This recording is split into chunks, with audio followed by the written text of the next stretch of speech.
So who thinks the real estate market is in shambles and crashing before our eyes? Don't fret or panic, but you want to listen to this. Hi, I'm Keith Milkowitz with Lux Residential Group, powered by eXp Realty right here in Austin, Texas. And in light of all the new rule changes that are shaking up the real estate market as a result of these massive class action lawsuits, there are some real risks that I want to share with you that you need to know about. I want to first review the differences between brokerage relationships and then discuss and caution you about some of the risks during the buying and the selling process. It's unfortunate that the media has been putting a spin on all these class action lawsuit settlements that really make it sound like the buyer and the buyer's representation is gone and no longer needed. That's why not only false, but without having buyer representation, you can be left with some of the major risks that can cost you tens, if not hundreds of thousands of dollars right out of your pocket or down the road. So what are some of these changes? Well, the two biggest changes that took effect were, first, the multiple listing services, which is also known as the MLS, and we all have a local MLS. They're no longer allowed to display or advertise what the seller is willing to pay and what the buyer broker in commission is going to have for that particular property. So instead, those need to be written up in a contractual brokerage agreement between their clients and then advertised outside of the MLS. Second, buyers will now be required to sign a broker rep agreement before they're even able to open up the first door with their client for any showing on a particular home. The benefit of these changes allow for really complete transparency with the amounts that will be negotiated with regards to the buyer agent commission. That's a good thing. But the biggest risks and misnomer I'm seeing and hearing out there is that buyers, they just think they can pass up, or they should pass up, buyer representation altogether and just go direct to the listing agent or to the seller to buy a home. Buyers, be warned. This can be a detrimental failure to you and to your pocketbook. Let me explain further in detail. In the Lone Star State of Texas, the dynamics of agency relationships play a significant role in shaping the real estate process. And when buyers don't want to sign a buyer rep agreement, they enter into what we call sub-agency. And this has been a law in Texas for many, many, many years. There's nothing new about it. However, you've just never really understood it.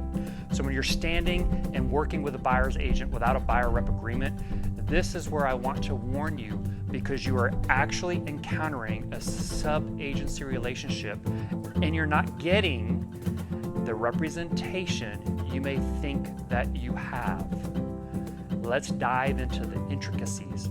First, all agents initially work for the seller. That's right. Even though you're talking to the buyer agent and you think you're protected, you are not if you're in a sub-agency relationship.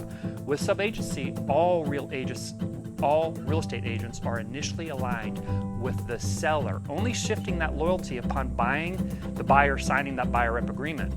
So you've got to get a buyer rep agreement signed. Sub-agency in Texas occurs when a cooperating agent, which is an agent from a brokerage separate from that listing agent, who is not representing the buyer in an agency relationship, that shows a property to a buyer. And in this situation, the buyer is a customer of a co-op agent, and the co-op agent owes their fiduciary responsibility to the seller and could not say or do anything that would be detrimental to the seller. Essentially, the buyer's agent becomes a sub-agent of that listing agent, sharing the fiduciary duties with that seller.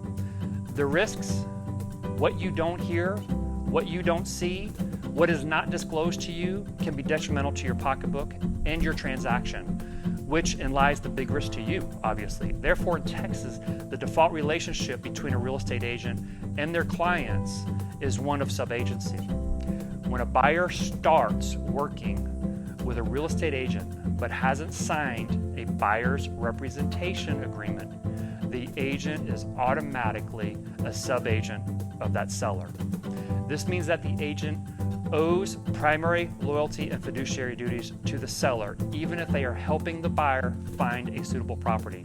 However, the buyer representation agreement shifts that loyalty which is what you want as a buyer. This pivotal moment in the agency relationship occurs when the buyer signs a buyer representation agreement with the designated buyer's agent, which is going to be forced to happen now on the very front end. This legally binding contract establishes an agency relationship between the buyer and the buyer's agent, with the agent now owing fiduciary duties exclusively to the buyer, which is what you want. This agreement marks the shift in loyalty and ensures that the agent is working in the best interest of the buyer throughout the entire real estate transaction. Signing a buyer rep agreement offers numerous advantages to the home buyers. The buyer can expect undivided loyalty, confidentiality, and advocacy from their agent. The agent becomes a trusted advisor, negotiating the best terms and conditions on behalf of that buyer, and strict confidentiality, ensuring that the agent is keeping their best interests at heart. And of all the advantages, one major one is full disclosure of that property, which goes so much further than what's visible to the naked eye and what you may or may not be disclosed on a seller's disclosure form. You want to know what's going on in and around that neighborhood, what is being proposed with regards to zoning, deed restrictions, MUDs, HUDs, HOA, changes in the area. For example, is that empty lot down the street getting rezoned for adding a big, large distribution center? Or are there hidden easements on the front or the backyard running across that property? Those are big, important questions. Are there setbacks? What's behind the walls and the foundation? They may be costing you big bucks, like aluminum wiring, cast iron piping, and major ticket items like the roof, HVACs, hot water system. And these are just barely scratching the surface. There's numerous things that can cost you money. In the realm of Texas real estate, buyers are encouraged to establish this relationship early on in this process to ensure that their interests are fully protected. Buyers just don't get stuck with your pants down by going direct to sellers and the seller's agents hoping to just pick up a small discount of maybe 1% to 3% that's negotiable in a commission fee, when your real risks is in the actual purchase based upon the conditions of that property, what it should sell for, what can be negotiated for it, and the expertise and negotiating power that the stellar and experienced buyer agent that you should hire can provide for you. Seek out and hire a trusted real estate professional who will walk you through the entire process to negotiate on your behalf and to help you to avoid the numerous landmines that can follow throughout the entire transaction and the duration of your home ownership. With many, many years of experience and hundreds of transactions with both buyers and with sellers, we're always here to help you with your real estate needs. So I'm Keith Milkwoods with Lux Residential Group right here in Austin, Texas, powered by eXp Realty. Call us, let us be your trusted advisor with either selling or buying your home. And we hope to see you at the closing table, and we'll see you next time.